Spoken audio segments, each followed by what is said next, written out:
Hello, thank you, Afinet, for this opportunity. The inspiration for this study came from running a family support service. It's that old paradox. Family members really benefit from help. Laughter returns, lives are reclaimed, relationships with loved ones improve. So why is it so hard to persuade them to step through the door in the first place? It's a research question that echoes around many other papers at this conference. We wanted to better understand the journey family members take when they share and seek help for themselves. In the time available, we'll only be discussing the sharing aspect. We wanted information-rich, qualitative material to illuminate the path they trod, and we're indebted to our 19 participants for providing such valuable and intimate data. This example from a then 15-year-old shows the environment that was to be such a big influence and how he would share later on. I should explain the Duke of Edinburgh Awards are a popular youth scheme promoting volunteering, skill development, and outdoor expeditions. I came back from Duke of Edinburgh Awards to a dark house, no one in, so I broke the back window. No gas, no electric, usual mess. My mum was in a police cell. I lit a candle. All I was worried about was finishing my homework. Methodology. Sampling was purposive, despite attempts to recruit more broadly, so all participants were known to one of two local support services. We used a semi-structured interview format. Once transcribed, interviews lasting about 75 minutes were added to NVivo.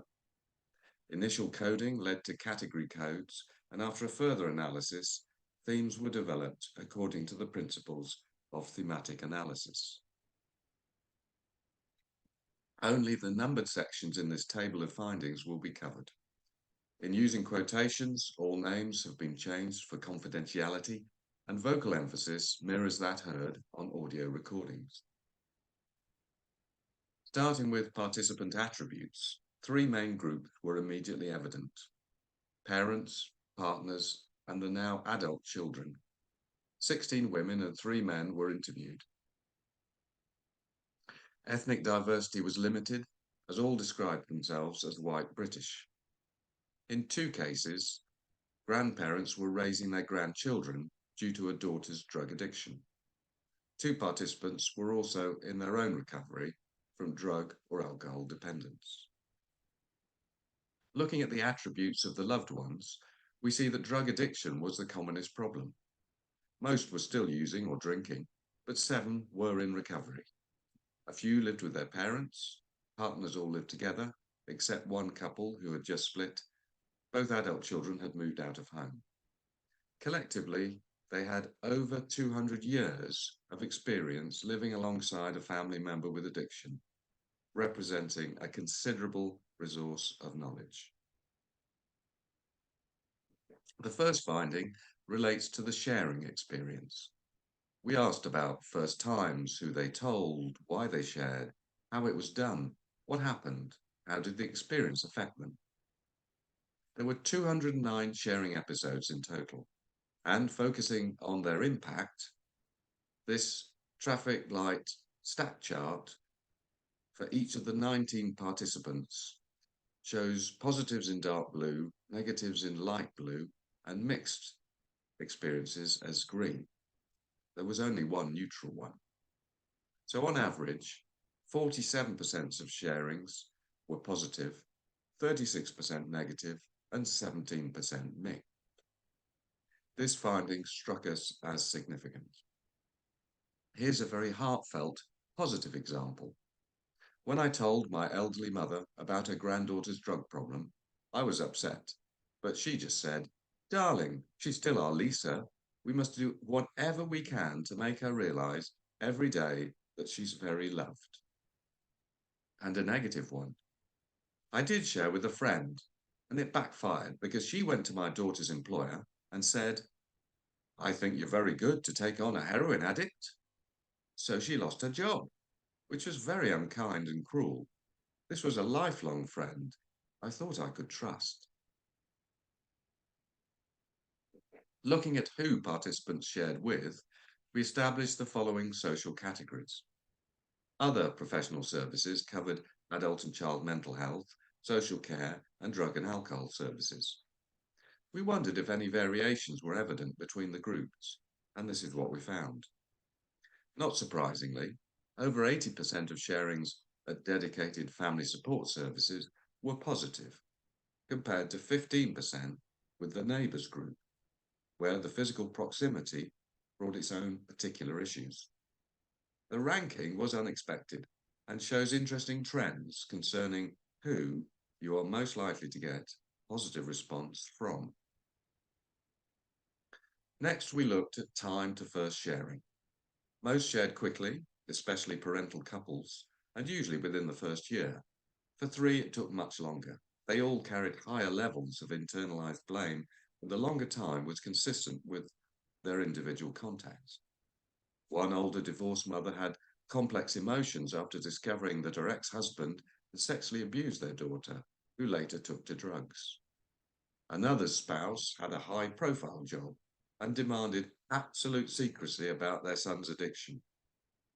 The longest gap of 26 years belonged to our 15-year-old doing his homework by candlelight. He needed to establish his own recovery from alcoholism before addressing the impact that his mother's drug addiction had had upon him. Looking at the circumstances of sharing, 2 themes emerged. Firstly, whether sharing was planned or involuntary, and secondly, whether a crisis triggered the sharing. As you can see, most sharing was planned, but when involuntary, was usually associated with a crisis.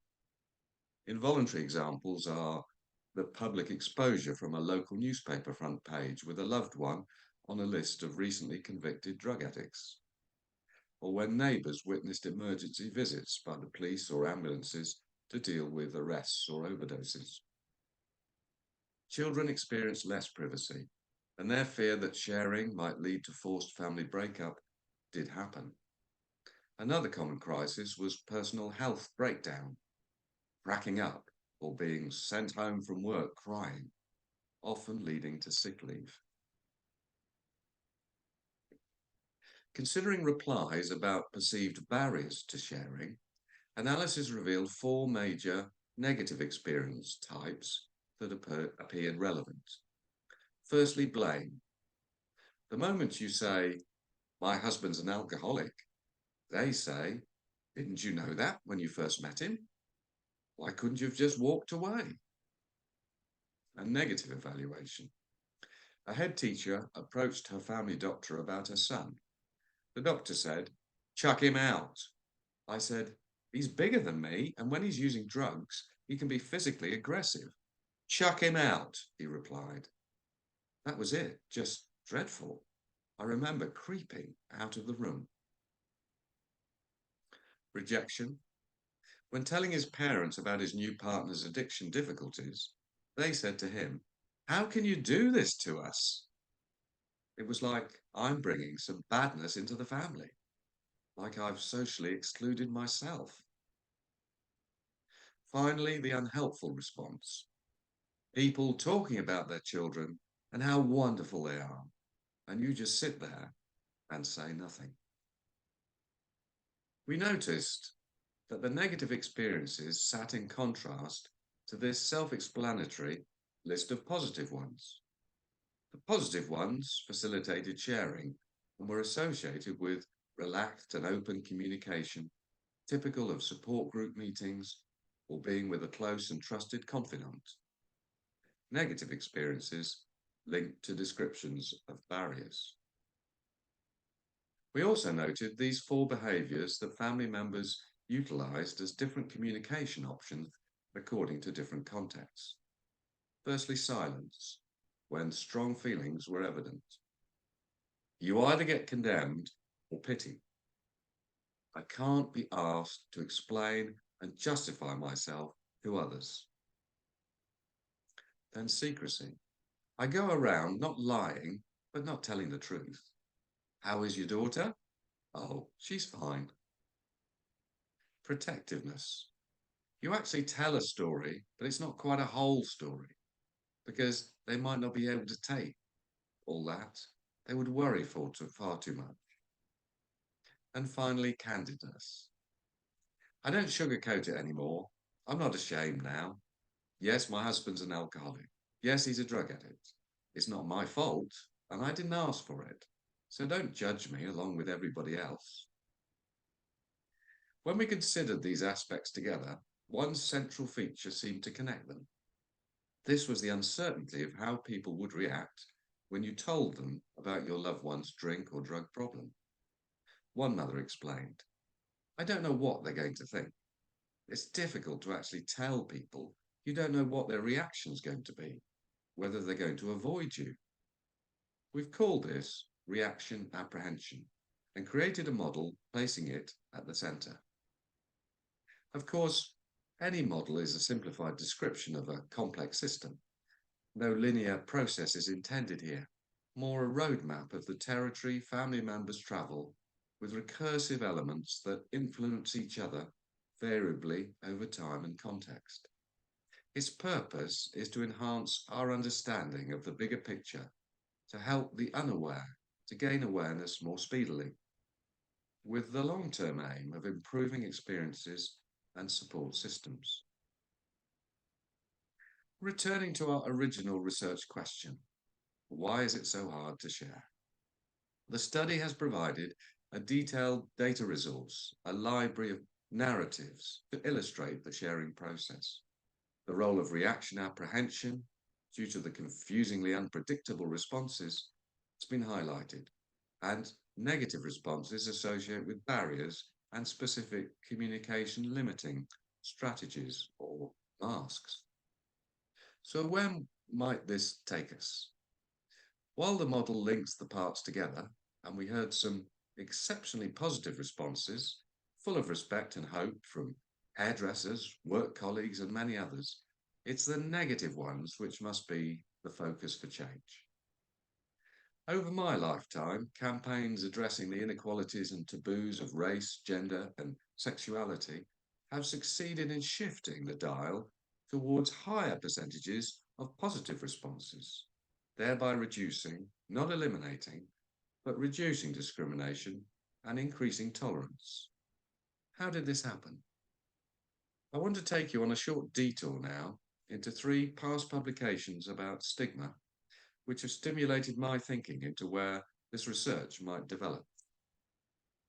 Firstly, the Bogatus social distance scale, which appeared 98 years ago in 1925 to measure group acceptability, with questions like, would you marry such a person? Would you let them into the country, etc.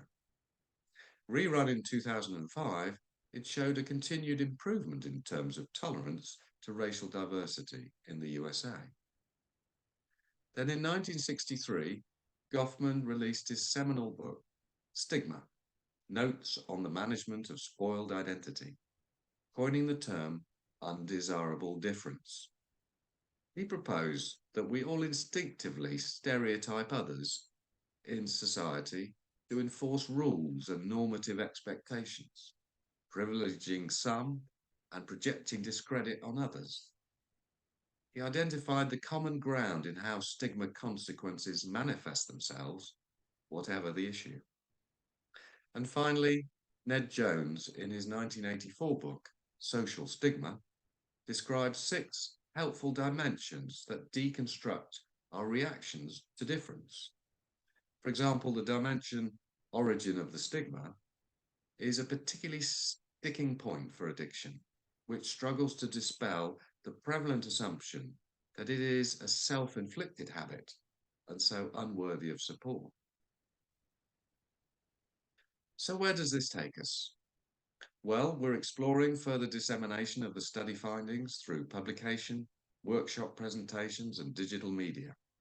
However, there's a real potential to use the data to influence attitudes towards greater acceptability for family members within training packages targeting key professionals, practitioners and managers in drug and alcohol and mental health services, family doctors, also policymakers and commissioners, and of course, families themselves. Use in the development of Addiction-specific stigma measurement and intervention tools could help create and sustain change over time. In conclusion, despite its limitations, in terms of generalizability, this small study, I believe, adds to the existing knowledge base and, importantly, gives voice to family members. In the modern world, where many are trying to stand up to prejudice and rectify disadvantage, I hope this research can play a small part in our shared quest to reduce discrimination and make it easier for family members affected by a loved one's addiction to share with others and ask for help. My thanks go to the following contributors, in particular, Lorna Templeton. Thank you for listening. That's the end of my presentation.